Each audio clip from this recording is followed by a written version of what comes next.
E abra a tua Bíblia em Lucas, pode deixar a tua Bíblia aberta em Lucas no capítulo 22.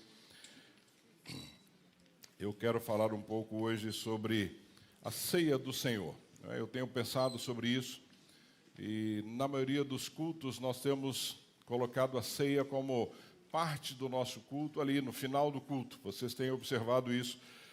Nós temos um culto que é o culto com a ceia, mas eu entendi que nós devíamos fazer o culto da ceia e não o culto com a ceia, até para darmos a devida importância para o que significa isso, né? Para nós termos um entendimento mais claro do que significa isso e do que nós estamos fazendo aqui hoje nessa nossa caminhada. Impressionante como uma mesa simples, né? Como essa, uma mesa simples como a mesa na época de Jesus, ela se transformou num símbolo que já está por aí há mais de 2000 anos e que é algo extraordinário, se tornando nos momentos mais profundos da fé cristã. É por isso que eu decidi que nós faríamos então o nosso culto de ceia e não mais só um culto com ceia, para entendermos todo esse processo que nós estamos vivendo, ou seja, e entendendo que a ceia do Senhor ela não surge do nada, não é algo que surgiu, não foi algo que surgiu do coração de alguém, ou que alguém pensou em ter isso durante o culto. Pelo contrário, a ceia do Senhor ela surge, ela nasce num contexto histórico. A semana passada e nas semanas anteriores se falou muito isso no Brasil, porque se comemorou a Páscoa. E todo mundo, de alguma forma, nas igrejas, falaram sobre a Páscoa, não é? Mostrando desde a Páscoa lá do Egito, a primeira Páscoa entre os judeus, o que significou, o rito de passagem, o sangue aspergido nas portas, nos umbrais, para que o anjo da morte não matasse os primogênitos ali de Israel. Então, mostrando a salvação pela intervenção divina, ou seja, todos eles foram salvos por uma intervenção direta de Deus, ou seja, todo judeu, a partir de então, todo judeu piedoso, ele anualmente, ele participa desta Páscoa para lembrar aquilo que Jesus fez, não é? Naquela época lá no Egito, e ele faz isso anualmente. Os seus discípulos também, Jesus e seus discípulos celebraram esta Páscoa, que é o que nós vamos ver aí em Lucas 22, quando ele diz que chegou o dia dos pães sem fermento, em que devia ser sacrificado o cordeiro pascual. Ou seja, Jesus sabia disso, e ele de fato estava com os seus discípulos caminhando para essa celebração, que seria a última celebração dele com os discípulos. Ele entra em Jerusalém no momento que havia bastante movimento ali, porque todo o povo migrava, ia para Jerusalém justamente para celebrar essa Páscoa. Então Jerusalém naquele momento estava repleto, havia chegado ali gente, peregrinos de toda parte, que vinham para os sacrifícios no templo e participar dessa festa ali no templo. Então era um momento que o povo judeu esperava por libertação. E aqui é o primeiro contraponto aí, porque o povo judeu, na realidade, até aquele momento e até os dias de hoje, esperava por uma libertação, por aquele que viria para libertar o povo, não é?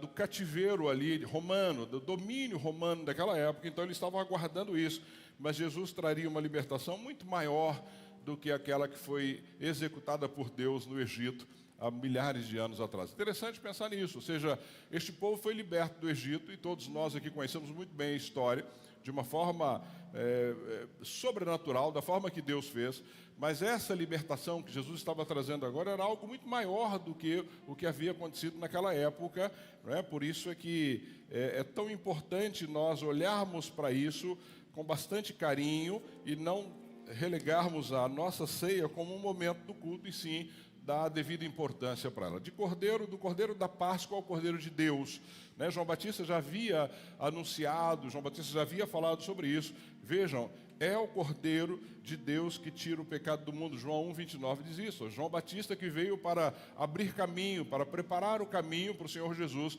Ele já dizia que ele era o cordeiro de Deus, era ele que tiraria o pecado do mundo e não mais um animal sacrificado lá atrás, como eles faziam na época ou faziam na Páscoa. Ou seja, Jesus não era apenas o anfitrião da ceia, Jesus não era aquele simplesmente que estava cuidando ou convidando as pessoas para esta ceia, mas ele era o sacrifício da ceia, sacrifício definitivo. Então aquele cordeiro não é? Que no início, que lá na Páscoa do Egito e durante todo o período que eles iam fazendo o rito da Páscoa era um sinal, um tipo, uma sombra. Agora era o verdadeiro cordeiro que estava ali. Jesus estava pronto para ser sacrificado como sacrifício definitivo por todo o povo, não é? Por todos nós que estamos aqui nos dias de hoje.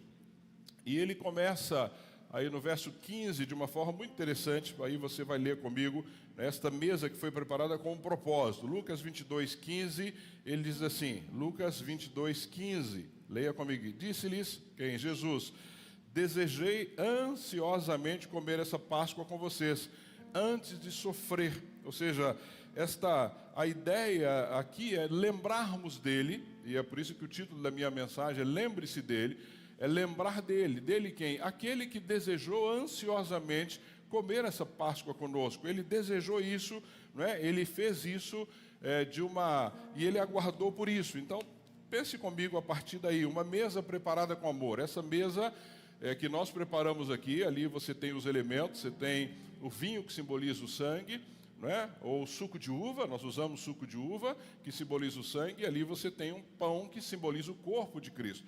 Essa mesa, a mesma mesa daquela época, foi uma mesa preparada com muito amor, não é? Se você observar aí no próprio livro de Lucas, ele diz exatamente isso: desejei ansiosamente comer essa Páscoa com vocês antes de sofrer, pois eu digo, não comerei dela novamente até que se cumpra o reino de Deus. Esse desejar ansiosamente é o mesmo que intensamente, com profundo anseio. Interessante, queridos, que Jesus sabia o que o esperava. Ele sabia quando ele estava entrando em Jerusalém o que o esperava. Ele sabia que ele seria preso, ele sabia que ele seria chicoteado, ele sabia que ele ia sofrer e sofrer bastante, mas ele não estava preocupado com o que ele ia sofrer. O texto diz que ele desejava ansiosamente estar com os discípulos. É o mesmo desejo que ele tem por mim e por você, é o mesmo desejo que ele tem de estar conosco. Por isso que quando participamos dessa mesa, nós precisamos entender que este Cristo, que morreu e ressuscitou há mais de 2000 anos, ele continua desejando estar conosco. Ele continua desejando estar conosco, ou seja, ele sabia do que o aguardava, ele sabia das traições e de tudo aquilo que o aguardava, mas a intensidade desse desejo de Jesus expressa a urgência e a profundidade do amor de Jesus por seus discípulos e por nós nos dias de hoje. Esta intensidade, esse desejo forte que ele tinha, mostra exatamente isso, ou seja, ele estava plenamente consciente do significado da ceia pascual e do que representava, não é, em relação à missão redentora que ele veio cumprir nessa terra. Cristo tinha perfeito conhecimento disso, ele sabia exatamente do que ele estava fazendo, não é? Ele, mesmo assim, não se afastou dos discípulos, mas desejou estar com eles. Uma mesa preparada com amor, com carinho, sabendo do que ia acontecer.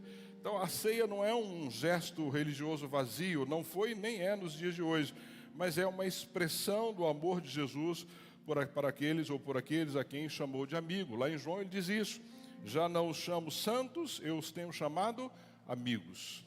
Não é? Então ele desejou estar com os amigos, uma mesa preparada com todo carinho.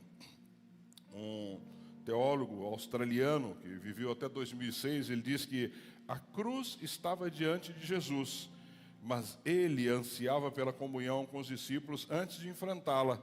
Isto é amor até o fim. Ele tinha a cruz que estava diante dele, mas o que ele mais ansiava é estar com os discípulos antes de ir para a cruz. Queridos, Cristo anseia estar contigo. Ele anseia estar contigo, é isso que você precisa entender. Ou seja, o que nós estamos celebrando aqui num domingo pela manhã como esse, é de fato entender que Ele deseja estar conosco. Ou seja, e eu desejo estar com Ele, qual é o sentimento que está no meu coração em relação a Ele? Eu tenho esse desejo, não é? Olhando para tudo aquilo que estava acontecendo naquela noite, ou seja, era uma noite escura, era uma noite que a traição estava ali na própria ceia. Ele disse que um dos discípulos iria traí-lo. Jesus sabia de tudo isso, mas ele desejava estar com os discípulos naquele momento. Os discípulos estavam confusos, os discípulos estavam tristes, os discípulos estavam com o coração cheio de incertezas, mas Jesus desejou estar com eles, ajudá-los, orientá-los até o fim. né? Jesus se reúne para celebrar a Páscoa e preparar os corações desses homens para o que viria. É isso que ele fez naquele momento. Então, mesmo diante do abandono e da dor, ele diz: tenho desejado, desejei ansiosamente estar com vocês neste momento. Ou seja, Jesus amou e amou até o fim. A própria palavra do Senhor diz isso lá em João 13:1, que ele, tendo amado os seus que estavam no mundo, amou-os até o fim, até o último momento. O desejo dele era estar junto com os seus. Da libertação do Egito, não é? A libertação eterna. Essa é outra coisa que nós já aprendemos aqui, ou seja, lá no Egito houve uma libertação física. As pessoas foram libertas do jugo, não é, de Faraó. Mas aqui não, aqui nós estamos falando de uma libertação eterna, ou seja, aquela ceia que eles lembravam do passado, não é, do cordeiro sacrificado para o cordeiro crucificado. Essa era a diferença, ou seja, aqui se sacrificou o cordeiro, aqui se crucifica o cordeiro, não é? Do sangue nos umbrais das portas ou das portas para o sangue na cruz, que nos purificaram de todo o pecado por toda a eternidade. Jesus estava dizendo em outras palavras: assim como o povo foi liberto da escravidão no Egito, vocês serão libertos do pecado por meio de mim. É isso que ele estava dizendo ali. Olha, vocês estão comemorando aqui uma Páscoa, aqui houve uma libertação lá no Egito. Vocês foram libertos do domínio de um povo. A partir de agora, a partir do momento que eu for para a cruz do Calvário, que eu morrer, meu sangue for derramado e eu ressuscitar ao terceiro dia, vocês estão sendo libertos da escravidão do pecado. Vocês não têm mais, o pecado não tem mais domínio sobre vocês. É isso que Jesus está ensinando para eles. É isso que significa participar dessa mesa hoje, nesta manhã. É você entender definitivamente que essa mesa que Ele preparou para mim e para você com muito amor, com muito carinho, nos liberta da escravidão do pecado. Nós não somos mais escravos do pecado. Nós não somos mais escravos. Então a mesa da ceia continua sendo um lugar de amor. Ela continua sendo um lugar de amor, ou seja, por que nós celebramos a ceia? Porque Ele desejou nos reunir à sua mesa, ou seja, Ele desejou isso. Queridos, você está aqui nessa manhã celebrando a ceia, significa que Jesus desejou estar com você. E eu espero que você tenha saído de casa com o mesmo sentimento que eu quero estar com Ele. Não significa que esse lugar faz com que seja especial de estar com Ele. Não, claro que você está com Ele em todo momento, a todo tempo, não é? O Espírito Santo de Deus habita em você. Mas, quando preparamos uma mesa e participamos dessa mesa enquanto comunidade, Jesus desejou estar conosco e nós desejamos estar com Ele. Ou seja, quando participamos da ceia, lembramos que não fomos convidados por mérito, mas por graça. Quem aqui mereceria estar nessa mesa? Nenhum de nós. Nenhum de nós. Não há um justo sequer, ou seja, nenhum de nós mereceria estar nessa mesa, mas Ele ansiou estar conosco. Ele nos convida, mesmo sabendo das nossas fraquezas. Se tem uma coisa que o Senhor conhece no nosso coração, são as fraquezas, queridos. E como nós somos fracos, mas mesmo assim Ele nos convida. Ele fez isso com Pedro, que nesta mesa dizia para ele: não, Senhor, eu morro contigo. Ele falou: mas Pedro, você vai me negar. Tomé, que duvidou, e Tomé, então põe a mão aqui, põe o seu dedo aqui na minha ferida para você entender. Judas, que ele sabia que iria traí-lo, que o traiu, não é? Ali em todo aquele contexto. Então a ceia não é um prêmio para os santos. A ceia não é um prêmio para os santos. É o encontro com o Salvador que nos ama profundamente. Isso aqui não é um prêmio para você, não é um presente para você, não é um momento, não é, diferenciado. É um momento onde você demonstra também e participa de uma mesa sabendo que o Salvador, Ele te ama e te ama profundamente. É isso que nós estamos fazendo aqui, vamos fazer nessa manhã. Se você está à mesa, querido, se você está aqui à mesa, é porque Cristo desejou. Ele preparou, Ele chamou e Ele ama você. Você não está aqui por um outro motivo, nenhum outro motivo. Não foi porque você não tinha para onde ir, não foi porque você acordou e falou: esse domingo é lindo, bonito, eu vou para a igreja. Não, Ele ansiou, Ele desejou, Ele quis estar com você. Ele te atraiu para que você estivesse com Ele aqui nesse dia. Então, a ceia é para nos lembrar do amor que nos colocou à mesa. Antes da cruz, havia um desejo no coração de Cristo, estar com os seus, né? Ele queria estar com os seus. E hoje esse desejo continua, Ele continua querendo estar conosco. Ele continua querendo você à mesa com Ele. Ele continua querendo ter este relacionamento e essa comunhão contigo. Então, o primeiro ponto que eu quero que você guarde é isso. Esta mesa, como naquela época, como nos dias de hoje, ela foi preparada pelo Senhor com muito carinho, porque Ele desejou estar conosco. O outro ponto da mensagem de hoje é que o pão simboliza o corpo entregue. Pastor, mas a gente sabe disso, a gente ouve isso desde que criancinha, ok? Vamos pensar um pouco a respeito disso. Porque lá no verso 19 de Lucas, que você está com a sua Bíblia aberta, ele diz assim: tomou o pão, deu graças, partiu e deu aos discípulos, dizendo: este é o meu corpo dado em favor de vocês. Façam isso em memória de mim. Não é? Então era uma prática comum naquele momento, ou seja, Cristo pega algo que era comum. Isso me encanta no Senhor, Ele não quis nada mirabolante, Ele não buscou nada diferente do que as pessoas estavam habituadas, mas este gesto simples de Jesus, mas profundamente simbólico. Ele toma o pão que era um elemento comum, o pão era usado ali nas refeições de todo judeu, ou seja, fazia parte da mesa dos judeus. Seria o mesmo que a gente aqui hoje no Brasil usar o feijão, o arroz, ou uma outra coisa que você costuma usar na sua casa. Ou seja, Jesus usou algo que era muito comum, o pão. Deu graças, reconhecendo o Pai, reconhecendo que vem do Senhor. Não é? Partiu, representando o que iria ocorrer com seu corpo a partir dali, do momento que ele fosse para a cruz do Calvário. E deu aos seus discípulos, oferecendo-se voluntariamente. Ou seja, Jesus transforma algo simples, cotidiano, em algo profundo. E quando eu e você paramos para pensar, ou seja, ele aproveitou o ensejo da mesa, do dia a dia, e transformou numa mensagem que ecoa até os dias de hoje, e vai continuar ecoando até que ele volte. Esse era o Jesus que nós servimos. Por isso que, para mim, é muito claro, nós temos que apresentar a mensagem de forma simples, para que as pessoas entendam, porque Jesus fez isso. Ele não mandou buscar elementos diferentes do contexto deles, pelo contrário, ele pega algo cotidiano e dá um significado eterno. O pão era comum, queridos, mas o amor que o partiu era eterno. O elemento era comum, mas quem o fazia não. Nos amou e nos amou eternamente. Essa é a ideia ali quando ele usa esses elementos de forma simples para trazer para mim e para você algo profundo e que nós temos o privilégio, depois de tantos anos, de estar falando sobre isso. Este é o meu corpo. Este é o meu corpo. Ele diz isso quando ele pega o pão. Realidade espiritual, não um ritual vazio. Não é? Jesus está estabelecendo um memorial. Não é? Aqui não há a substanciação literal. A Igreja Católica crê que o pão se transforma em corpo e que o suco se transforma em sangue. Não, nós não cremos na transubstanciação. Não é essa a ideia. Não é? Mas o pão representa o corpo real de Cristo, entregue na cruz. Há um simbolismo nisso. O pão não é santo. Não é? O pão não é santo. A simbologia do que nós estamos fazendo é que nos lembra aquilo que foi feito, não é? Então, dados em favor de vocês, ou seja, a ênfase aqui é no sacrifício substitutivo, ou seja, eu deveria ser sacrificado no lugar dele, mas ele me substitui e ele é sacrificado no meu lugar. Este é o sacrifício substitutivo, que eu e você não precisamos passar. Nós não precisamos carregar uma cruz, recebermos chibatadas, não precisamos ser crucificados numa cruz. Ele fez isso no nosso lugar. Em lugar de, por causa de vocês, ou seja, no nosso lugar, ele se sacrificou para que tivéssemos, então, o perdão dos nossos pecados. Isaías diz isso, ele levou sobre si as nossas transgressões. 1 Coríntios também, Cristo morreu pelos nossos pecados. Esse é o pão, esse é o meu corpo, não é, que é entregue em favor de vocês. Então, este é o coração, essa doutrina da substituição penal. Jesus tomou o meu lugar e o seu lugar.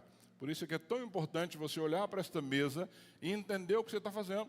Não é simplesmente pegar um elemento, voltar para o seu lugar, comer um pedaço de pão e tomar um suco. Não. Isso significa que ele substituiu você numa pena que era sua, numa dívida que era sua, e ele substitui a partir daí. Um corpo partido por amor, partido do pão, aponta para a violência da cruz. Eu já falei sobre isso aqui.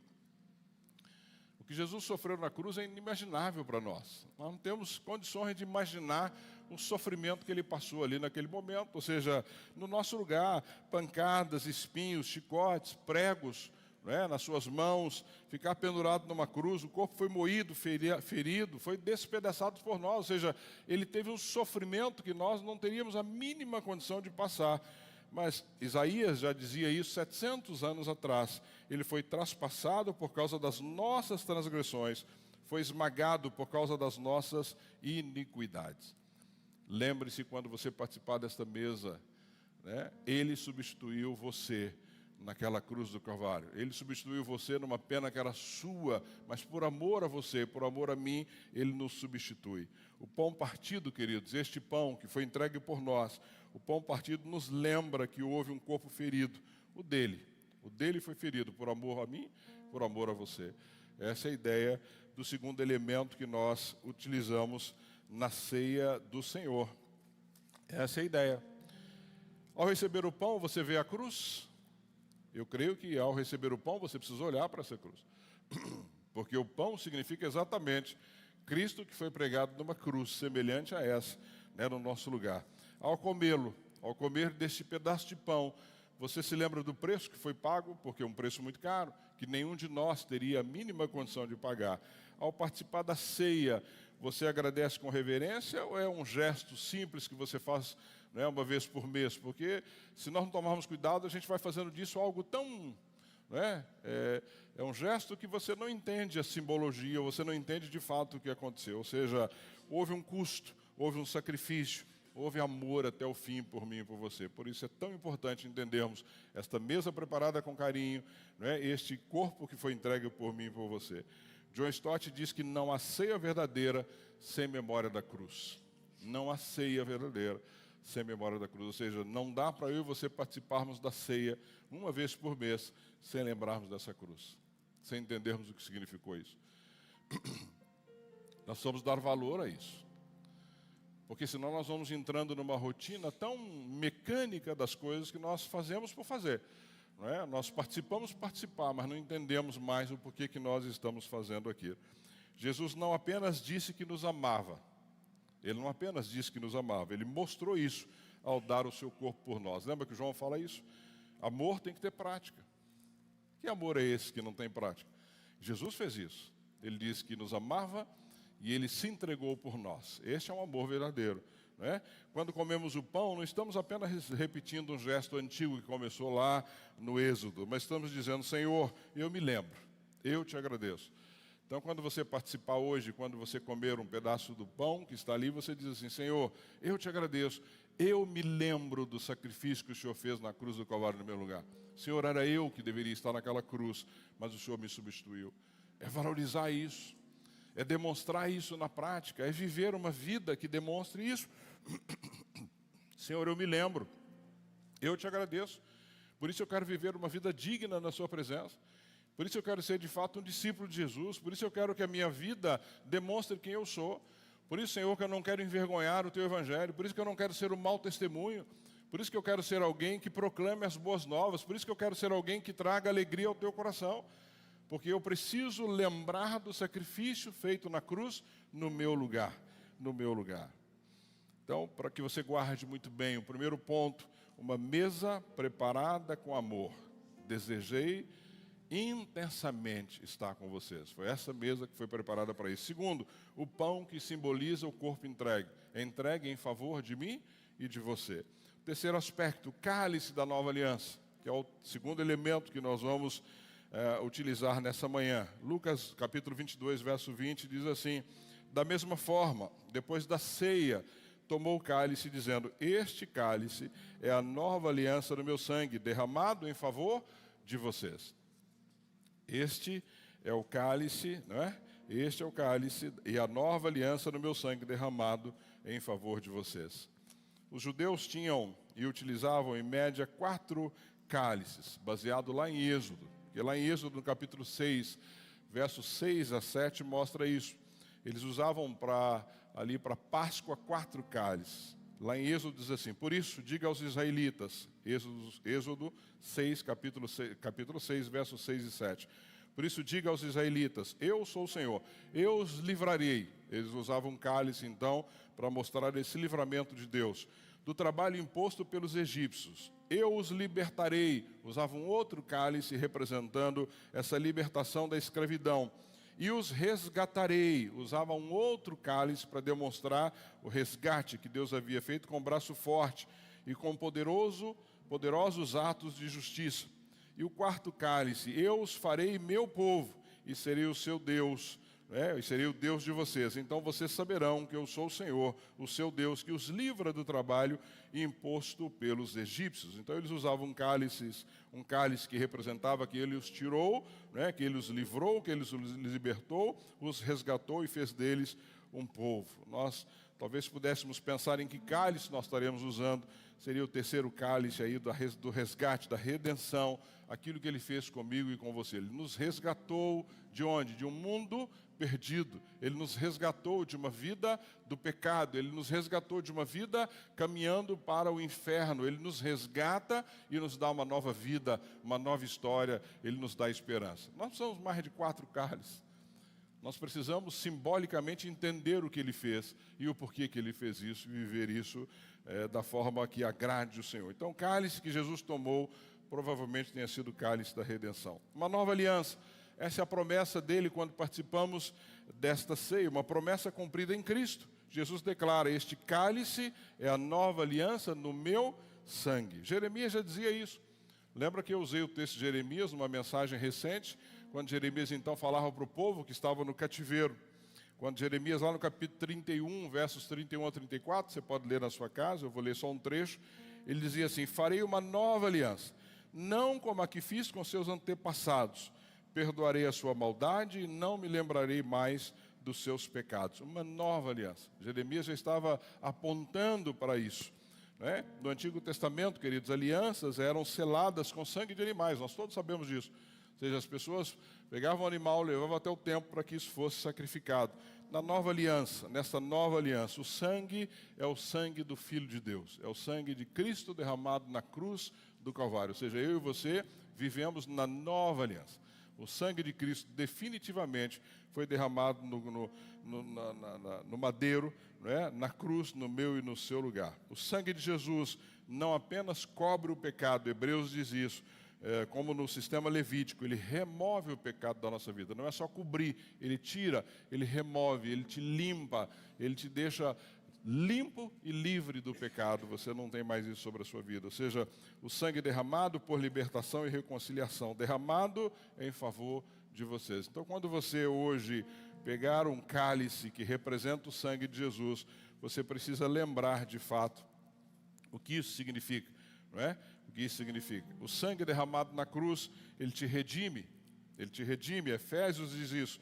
Nele temos a redenção por meio do seu sangue. Então, este suco que simboliza o sangue de Jesus, ele te redime, traz redenção sobre a tua vida. Romanos diz que ele te justifica, como agora temos justificados pelo seu sangue, ou fomos justificados pelo seu sangue. Ele te purifica.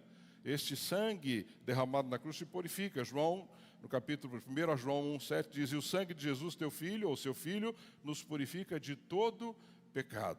E ele nos reconcilia. Colossenses diz isso: por meio dele, reconciliando consigo todas as coisas. Ou seja, o simbolismo do que nós vamos fazer aqui daqui a pouco, ao tomar um cálice com suco que simboliza o sangue de Jesus, ele te redime, ele te justifica, ele te purifica e ele te reconcilia com o Senhor. Tremendo. Isso é o que nós estamos fazendo nessa manhã. Essa é a importância do que nós estamos fazendo nessa manhã. Ou seja, o cálice aponta para o custo do perdão. Houve um custo para que nós fôssemos perdoados. Não há evangelho sem sangue. Não há salvação sem cruz. Vou repetir para você. Não há evangelho sem sangue e não há salvação sem cruz. Este evangelho estão pregando por aí, da hipergraça. Cuidado. Cuidado. Custou e custou muito. Nós temos que tomar muito cuidado para nós não banalizarmos o perdão que recebemos através da graça do Senhor. Porque quando nós não entendemos isso, nós começamos a viver de uma forma que nós não damos o devido valor. Queridos, nós nunca vamos poder pagar, não é isso que eu estou dizendo. Mas nós precisamos valorizar. Uma coisa é não poder pagar, não é? Outra coisa é não valorizar. Outra coisa é não entender o que custou. Então você precisa entender que esse sangue, ele de fato, não há evangelho sem sangue.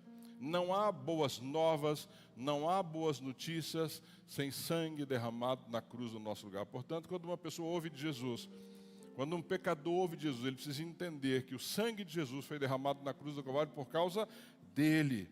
E que a salvação dele passa pela cruz do Calvário. Ou seja, ele precisa entender quem ele era ele precisa saber quem foi Jesus, se ele o aceitou como Senhor e Salvador da sua vida, ele precisa entender que tipo de vida ele vai viver daí para frente. A W. Pink, que foi um professor e teólogo no Reino Unido, ele diz que a cruz é o trono. A cruz é o trono de Cristo. O sangue é o selo, aquilo que marca.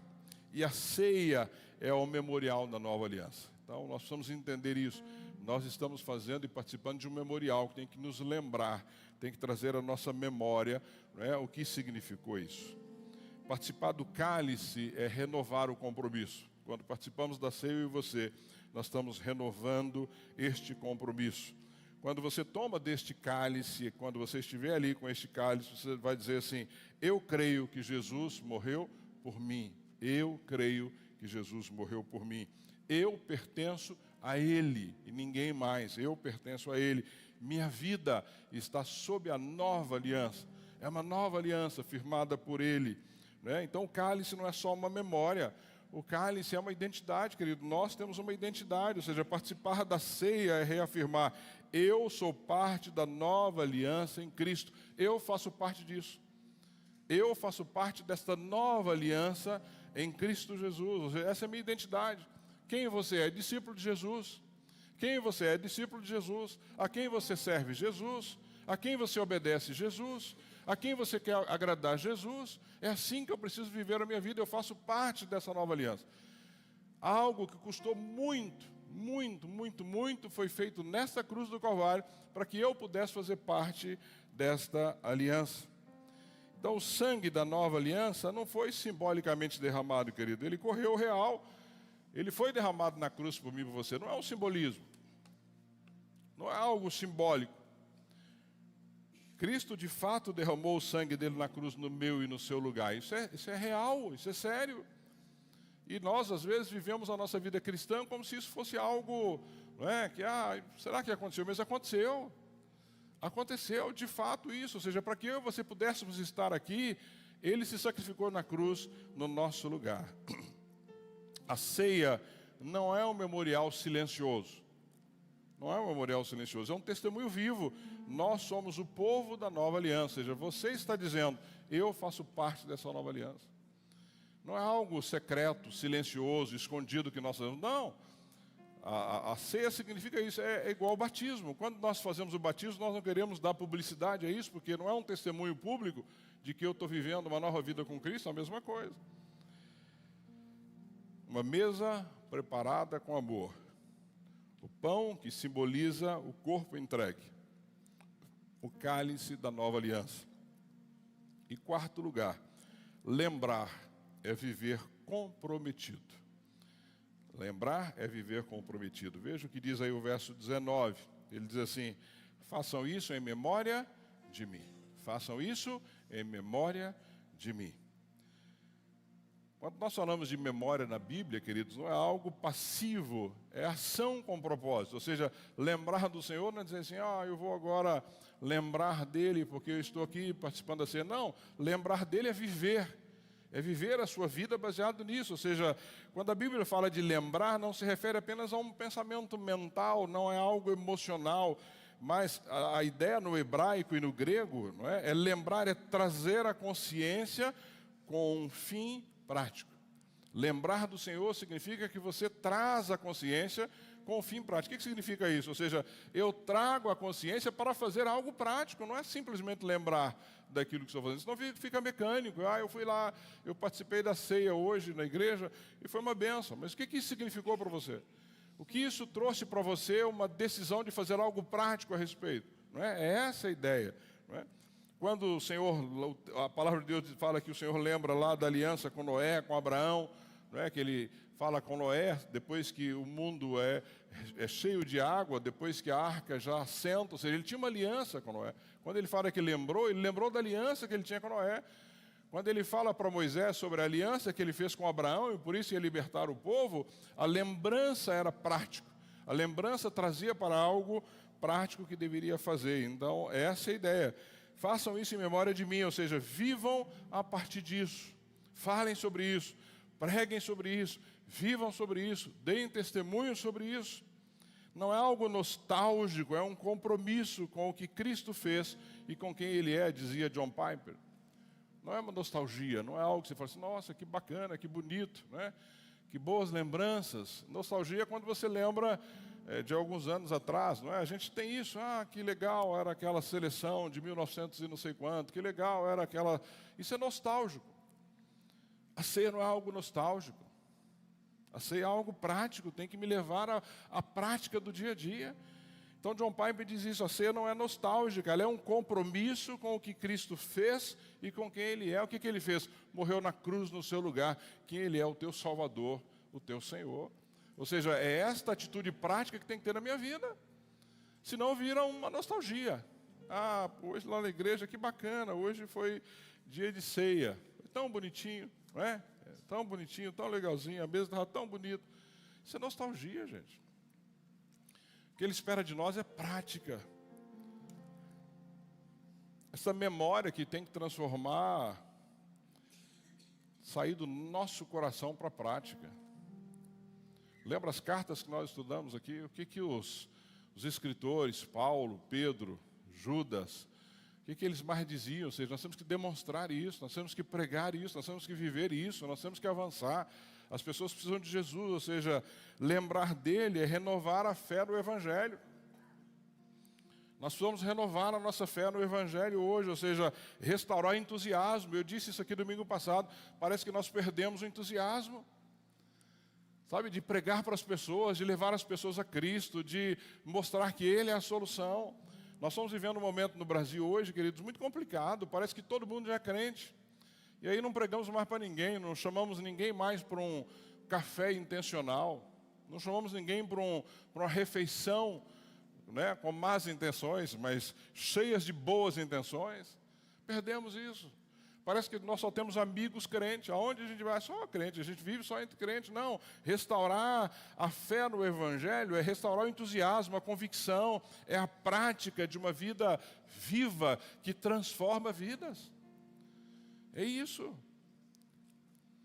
Eu fiz um velório ontem do meu cunhado e eu disse no velório dele, falei, olha, eu tenho convicção de que eu vou encontrá-lo na eternidade, porque ele era crente. Mas e você que está aqui? Que não confessou que Jesus é o seu Senhor e Salvador. Você não vai vê-lo. Porque essa é a verdade, queridos. Só que nós estamos vivendo um evangelho tão nostálgico hoje que parece assim, se a pessoa não quer, tudo bem, eu tenho que respeitar. Não, nós temos que falar. Nós temos que falar. Nós temos que ser insistentes. As pessoas precisam ouvir. Nós precisamos renovar a nossa fé no evangelho, restaurar o entusiasmo, continuar falando e falando e falando, até que a pessoa se renda. Porque não foi assim com você? Ai de mim se tivessem desistido de mim. Desculpa, querido. Eu demorei 4 anos para me converter, com a minha esposa frequentando a igreja. Levava a Toninha na porta da igreja, deixava ela na porta da igreja. Quando dava, eu buscava. Quando tinha Fórmula 1, não levava.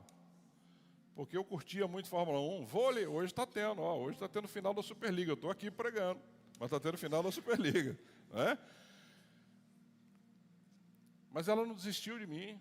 4 anos orando, 4 anos testemunhando, 4 anos firme. Né? Se ela tivesse desistido, onde eu estaria hoje? Então nós precisamos restaurar, renovar a nossa fé no Evangelho, restaurar o entusiasmo.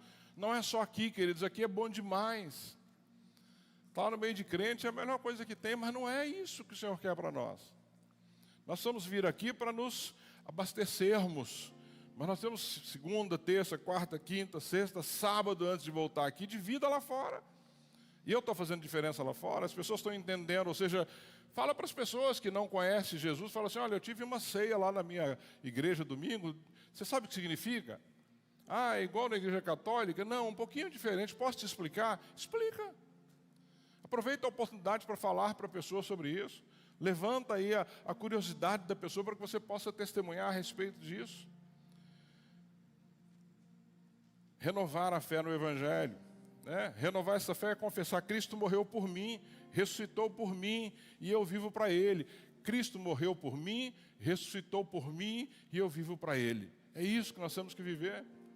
Essa deveria ser a frase, sabe, principal da sua vida.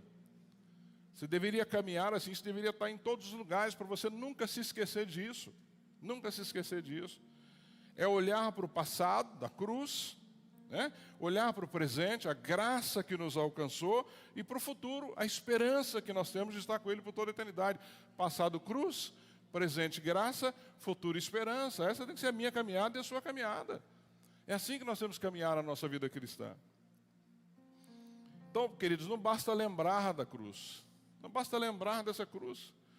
Eu e a Toninha tínhamos um sonho, cara, colocar uma cruz aqui, e colocamos. Porque ela tem que simbolizar para nós algo muito precioso. Então não basta lembrar dessa cruz, nós precisamos viver à sombra dela.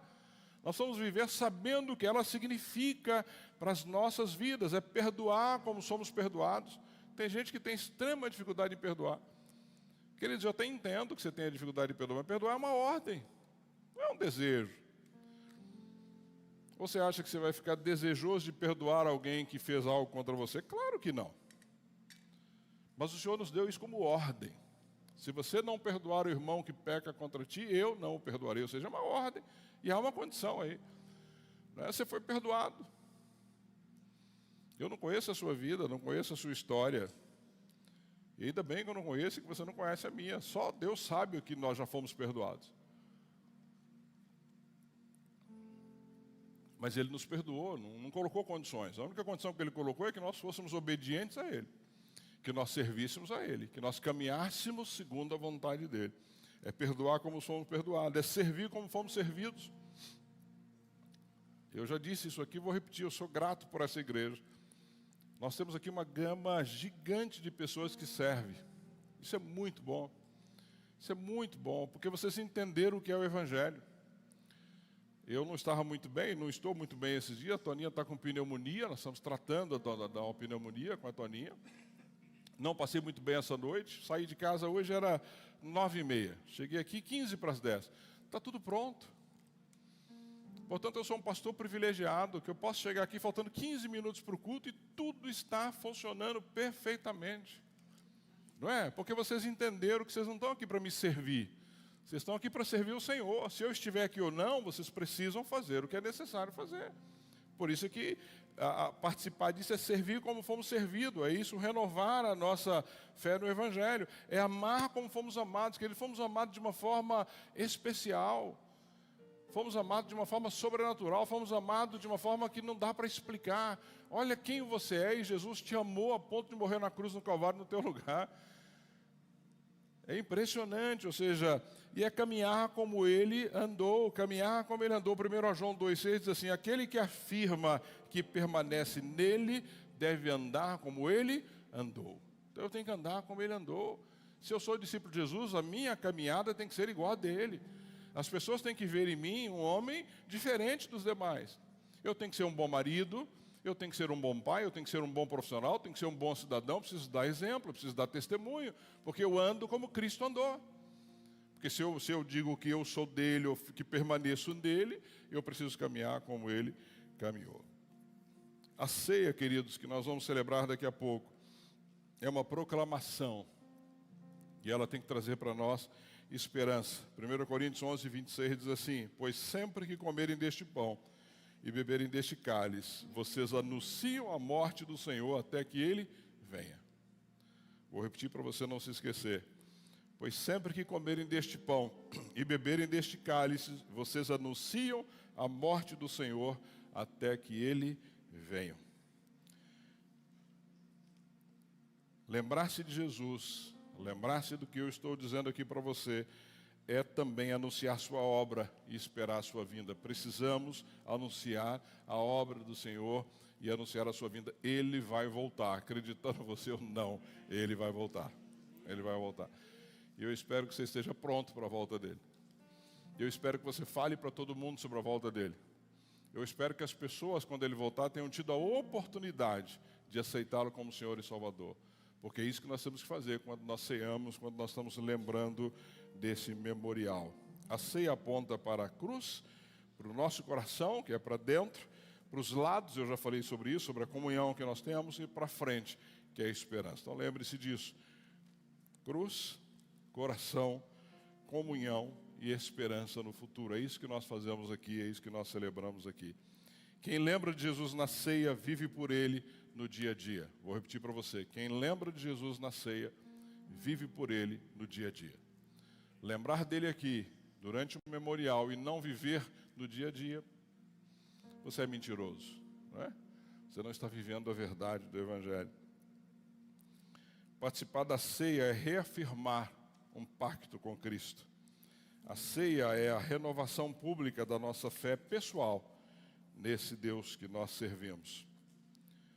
É um ato visível de que nossa vida pertence a Cristo. É um ato visível. Eu estou dizendo isso, a minha vida pertence a Cristo. É um lembrete de que fomos comprados por um preço muito alto. 1 Coríntios 6,20 diz assim: vocês foram comprados por um alto preço. Portanto, glorifiquem a Deus com o seu próprio corpo. Vocês foram comprados com alto preço. Portanto, glorifiquem a Deus com o seu próprio corpo. Ou seja, vivam para que o nome dele seja glorificado através da sua caminhada, através da sua vida, através do impacto que você pode causar nas pessoas à sua volta. Ao comer o pão e beber do cálice, você está dizendo: Senhor, eu não me esqueci, eu me lembro, eu creio, eu te sigo. É isso que você está dizendo. Senhor, eu não me esqueci. Eu me lembro do sacrifício que foi feito na cruz do Calvário. Eu creio nisso e eu quero te seguir. É isso que eu estou dizendo quando eu participo da ceia. Lembrar de Jesus é mais do que um ato ou de um gesto litúrgico. Não é liturgia. É uma vida inteira vivida com os olhos nesta cruz e o coração rendido ao Salvador. Quando você chegar aqui toda manhã de domingo, olhe para essa cruz e agradeça. Fala: Senhor, obrigado. Porque o Senhor me amou a tal ponto de mandar o seu Filho Jesus morrer nesta cruz no meu lugar. Era eu que deveria estar naquela cruz. Mas o Senhor me amou a este ponto. Agradeça, faça disso não uma vida litúrgica, mas uma vida prática no teu dia a dia. A ceia, queridos, não pode terminar aqui, não vai terminar hoje, ela não pode terminar com o que nós vamos fazer daqui a pouco, mas ela continua, né, em como você vive depois de sair desta mesa. Então ela é importante aqui, ela é simbólica aqui, ela é fundamental aqui, ela é muito legal porque nós estamos em comunhão, em família aqui. Mas a pergunta é: como é que vocês vão viver, não é, a partir daí? Como é que eu e você vamos viver no domingo à tarde, segunda, terça, quarta, quinta, sexta e assim por diante? Concluindo, é um chamado a uma memória viva. Né? É uma memória viva. Hoje caminhamos por uma mesa simples. A mesma mesa, uma mesa simples como essa, uma mesa simples na época de Jesus, mas com um significado eterno. Que você olhe para esta mesa que Jesus usou naquela época de uma forma simples, coisa do dia a dia, mas que o significado permanece até hoje e vai permanecer. Que nós possamos lembrar de Jesus não apenas ao olhar para trás, mas trazer a nossa memória com fé, com reverência de quem Ele é, o que Ele fez e o que isso exige de nós. Quem Ele é, o que Ele fez por nós e o que isso exige de mim e de você na nossa caminhada. É essa a resposta que você precisa ter. É isso que você precisa entender aqui nesta manhã. E eu coloquei na tela só para que você pudesse relembrar os 4 pontos que eu preguei nessa manhã. Uma mesa preparada com amor, está aí para você. Eu quero que isso fique muito claro na tua mente, uma mesa preparada com amor. Toda vez que você participar de uma ceia, entenda isso. Que a sua mesa, que a mesa na sua casa também seja uma mesa preparada com amor. Porque Ele nos manda lembrar dele todas as vezes que nós cearmos. Não é só aqui, todas as vezes que nós cearmos. Então, uma mesa preparada com amor. Jesus desejou intensamente, desejou profundamente essa ceia, mesmo diante da cruz. Ele ama os seus e amou até o fim. Uma mesa preparada com amor. O pão que simboliza o corpo entregue. Entregue por quem? Por mim e por você. Seu corpo foi partido por nós. Não há ceia sem cruz. E não há evangelho sem sangue. Não há evangelho sem sangue. Não há ceia, não é, sem cruz. Cálice da nova aliança. Seu sangue selou um novo pacto de perdão, reconciliação e vida eterna para mim e para você. Hoje eu e você fazemos parte desta nova aliança com o Senhor. E por último, lembrar é viver comprometido. nós temos um compromisso. Eu e você temos um compromisso. A nossa memória verdadeira, ela exige uma resposta: arrependimento, fé, santidade e obediência ao Senhor. É isso que nós precisamos viver. É assim que Ele espera que nós estejamos vivendo a nossa vida na presença dEle. 1 Coríntios 11, 28 diz assim: portanto, examine-se cada um a si mesmo, e então coma do pão e beba do cálice. Eu quero te dar uns minutinhos para que você possa fazer uma avaliação da sua vida antes de participarmos desta mesa. Lembre-se do amor que preparou esta mesa, quando você estiver fazendo aí a tua avaliação. Pode abaixar a cabeça e fale com o Senhor aí de forma silenciosa, mas faça uma avaliação, lembrando do amor com que Ele preparou essa mesa, lembrando do corpo que foi partido por mim e por você, lembrando do sangue que selou a sua e a minha salvação, e lembrando do chamado, viva por Ele, Ele te chama a viver por Ele. Examine aí o seu coração, se tiver pecados, que você possa confessar ao Senhor. Se houver aí tristeza no seu coração, ou frieza no seu coração, você entendeu que anda frio, que anda vivendo de uma forma mecânica a tua vida cristã, que haja arrependimento, que haja um acerto com Deus, não é? Se você for alguém grato a Deus pela vida que Ele tem te permitido viver, que haja louvor no seu coração, de agradecimento a Ele por tudo aquilo que Ele tem feito por você. Façam isso em memória de mim, é isso que Ele nos pede para fazer. Façam isso em memória de mim. A ceia, queridos, é um memorial visível de um amor invisível de Deus por nós. É algo que nós vamos fazer aqui na prática, mas que nos lembra de um amor invisível. Este amor que Deus tem por mim e por você. Lembre-se dele, viva por ele, espere por ele, ele vai voltar, ele vai voltar. Ele disse isso, ele prometeu isso, ele vai voltar. Senhor, obrigado, Pai. Obrigado porque nós vamos agora participar da mesa, desta mesa, Deus, preparada com tanto amor. Esta mesa que o Senhor mesmo disse através de Cristo Jesus, quando Lucas narra esta passagem, que Ele ansiou estar conosco, Ele esperou estar conosco, Ele quis estar conosco. Portanto, Pai, que esse seja o sentimento no meu coração, que eu decida estar com o Senhor todos os dias da minha vida, que eu também anseie por estar à mesa contigo todos os dias da minha vida. Pai, obrigado pelo corpo que foi partido ali na cruz do Calvário em meu lugar. Este corpo, Deus, que foi repartido, que foi partido, que foi entregue por mim e por cada um dos que estão aqui nessa manhã.